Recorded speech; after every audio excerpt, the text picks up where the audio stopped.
Saudaraku, belasan dosen Universitas Gadjah Putih mendatangi gedung DPRK Aceh Tengah pada Rabu 5 April 2023. Kedatangan para dosen itu untuk mengadu nasib lantaran gaji tak dibayar selama 6 bulan oleh pihak Rektorat Universitas Gadjah Putih.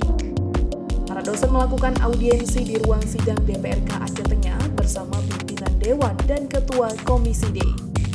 Dalam kesempatan itu, Ketua DPRK Aceh Tengah Arwin Mega didampingi Ketua Komisi D Bidang Pendidikan Salman ST mendengar langsung keluhan dan permasalahan di kampus kebanggaan orang Gayo tersebut. Salah satu dosen UGP Hasiun Budi SE mengatakan saat ini dosen telah bersepakat untuk mogok kerja dan ia memastikan tidak ada kegiatan apapun di kampus tersebut. Selanjutnya, ia juga meminta pihak rektorat dan yayasan terbuka kepada publik dan para dosen terkait keadaan kampus hari ini. Sementara itu, Ketua DPRK Aceh Tengah Arwin Mega mengatakan bersama Salman telah mendengarkan dan mencatat permasalahan tersebut. Mereka berdua berkomitmen untuk menyelamatkan kampus UGP demi keberlangsungan pendidikan generasi muda di wilayah Tengah Aceh.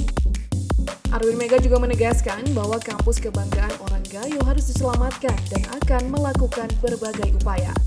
Tak hanya itu, selanjutnya DPRK akan memanggil pihak-pihak terkait untuk duduk bersama untuk mencari solusi terkait penyelamatan kampus tersebut.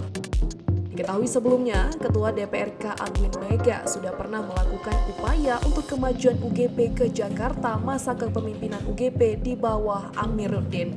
Dari Aceh Tengah, Romadani, Tribun Gayo.